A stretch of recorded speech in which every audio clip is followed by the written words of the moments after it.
I'm Malcolm Van Delst, and this is an excerpt from Shiny Pretty Gothic, book 3 in the Do the Wrong Thing series. Last week in Shiny Pretty Gothic, Ava met Emmett, a goth boy who she tries to emulate. She went to clubs and restaurants with Wally and Jean, dressing to be seen, then hating it when she was. She had sex with a professor she models for. Note that this is the second time through this book. There are edits, sure, but as I prep books for publishing, I'm not writing new material. So this is a continuation of a chapter called Scene. I saw you on TV, Beth's nerdy friend exclaims.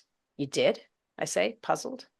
Beth has lots of friends. Most are punks, but this guy, plain, like he could be a geography student or something boring like that. Beth smirks as she does beside him on the sidewalk.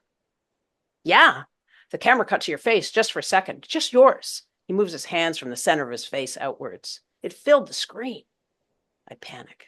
I was sweating. The camera lights were hot. Emmett performs in these avant-garde dance, theater, fashion shows. They have no story, moral, or even point. An aesthetic and a mood, darkness, gloom, men wearing makeup and dresses, women wearing pants and big shirts. All of them with teased and dyed hair, huge or extravagantly styled. White-faced, black-lipped. I was at the top of the risers, moved into Fantastique for the show, beside Pierre. I was wearing red lipstick, no other makeup, a white t-shirt, and my white, green, and blue angelfish pants. I knew I'd be the only one not in black. I wish I could control this defiance just once and fit in. I mean, I could never wear all black. That takes so much courage. What's wrong with me? Why do I have to go so hard in the other direction? I must have looked terrible, shiny, bright. My arms move hesitantly. My legs feel like wood, my feet cement blocks. I don't know any of these songs. I do know I'm the only one on the dance floor. I can't leave. If I do, it'll look like I'm following all the people who left right after this song started. Why didn't I wait till the beginning of a new song? I bob, shuffle, step from foot to foot, and keep my eyes trained on the floor as if it were popping up numbers for a winning $1 million lottery ticket. I do not look people in the eye like Emmett does. My hair is braided in 2 long pigtails. I wear a black t-shirt and a bright red skirt with tiny black flowers on it. The skirt is my mom's from Germany. I've sewn it up so it's a mini bubble affair. Oh my God, this is hell.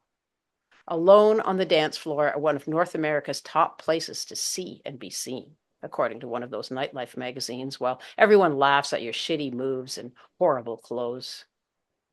Well, that was something. Wally grins when I've finally been on the dance floor long enough to leave without looking like a lemming. He's ironic. Sardonic? He's laughing at me, but he's sympathetic too. Sure, I say. I'm not excited. I'm never excited anymore. Wally is organizing a fashion show. He wants me to be in it, along with Beth, Pierre, Suzelle, and the rest. We meet at 2 in the afternoon at a closed bar in the old part of the city.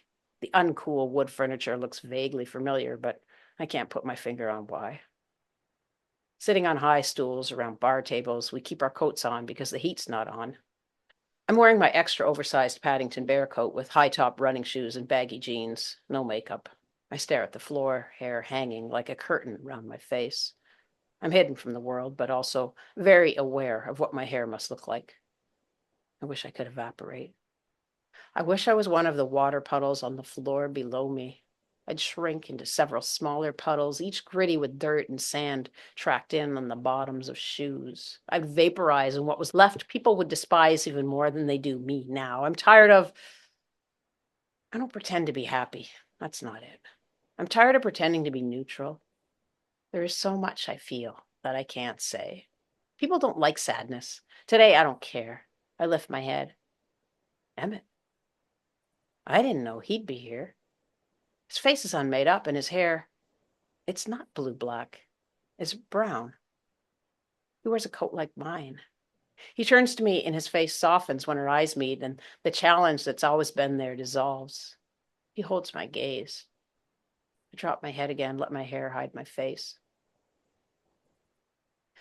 I wanted to write this next part in a fancy way. I tried a ton of different phrases, and nothing worked. This is what I ended up with. My heart pounds and his eyes are burning blue lasers into mine. Emmett is sad, I realize. Beneath the makeup, and oh my God, he's beautiful and sad. Like me, sad. I mean, not beautiful like me. I'm not beautiful. He's not strong. I can't believe, I'm not just saying this. He's like me. I don't know why I spent 2 days writing those lines, then another 2 writing about writing them, then another half a day writing about writing them. Wally talks about his concepts for his fashion show. I gaze at the puddles beneath my feet. Your hair is incredible. The girl or woman, Faith, lifts her hand as if she's going to touch it, then lets her fingers fall away and uses her eyes instead. I smile, nervous. Is it natural? I nod. Faith is Emmett's friend. Sometimes she's in the avant-garde dance performances his group do, but while he and most of the others wear black, she wears colors. Not neon like I wear, more subdued. Right now, she's in a pale pink mid-thigh dress in a wide-threaded weaved material, densely dotted with transparent diamond-shaped jewels, fake, I presume, in diamond-shaped patterns. She looks into my eyes like Emmett did. She grins. I look away. Barely 5 feet tall and only 27, 5 years older than me. Her voice is husky, deep, and old. It startles me every time she speaks. Jet black, impossibly shiny hair, and a perfect sharp bob. Faith is a high fashion magazine photograph come to life. But there's more. A force field of competence, trustworthiness, and childlike joy surrounds her. She floats, springs, and impregnates space. The sidewalk is wet. I hope she'll let me leave soon. I look up and past her down Malhut Street. I want to go. I don't. I want to stay in her nursling aura forever. But she'll soon figure me out. Then she won't stop to say hi. She'll shutter her cocoa eyes, open up for someone who, at the very least, can help her sustain her hearth. My harpies are coming. They won't let me be friends with Faith. The house is packed. People in long black robes, studded leather jackets, wigs, and extreme makeup crowd the place, upstairs and down. I'm standing beside Faith, wearing my black harem pants, a white t-shirt, and my orange suede jacket. I'm not one of, but neither are Beth and Pierre, who I'm here with. Are these yours? Yeah, Faith answers. That voice. Wow, they're great, I gush. I'm not lying. I love your house, too. All the walls, except for what is probably a bedroom and the bathroom, have been stripped of drywall and insulation. Paintings, like the one we're standing in front of, straddle 2x4s that sketch out the shapes of former rooms. The paintings are of Picasso-ish figures, all glowing like incandescent bulbs, bright in the center, surrounded by suffused light that blurs into backgrounds of each other. The house's outermost walls are cherry, purple, and green, colors Faith dresses in. It's like being inside one of her outfits, a total immersion in Faith. Thanks, she says. I try not to be obvious as I check out her green men's suit coat with huge shoulders. It skims her knees, but fits around her waist and body. Her wrists are covered in pink, pale yellow, gold, and silver bracelets, and her legs in diamond patterned tights in different shades of silvery gray and black. She's dressed like Wally, a bit. Well, I better play hostess, she says, and she's gone. Another party, a regular one in a regular apartment, not an art gallery of a place filled with people who could be artworks like Faith's. Oh, hey, I say to a nervous-looking guy standing inside the front door. I'm Ava. Sometimes for no reason, I'm completely outgoing. He smiles excitedly and puts out his hand. I'm Matt. I laugh at the awkward gesture, but shake his hand.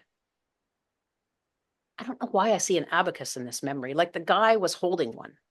Why in hell would Matt be holding a wooden abacus? It smells like the chair my dad's dad always sat in when we went to visit him on Sundays. The chair my sister and brother are going to fight over when my mom dies. Anyway, the guy, Matt, is smiling, shy as anything, but delighted by me. I see him watching as I talk to people.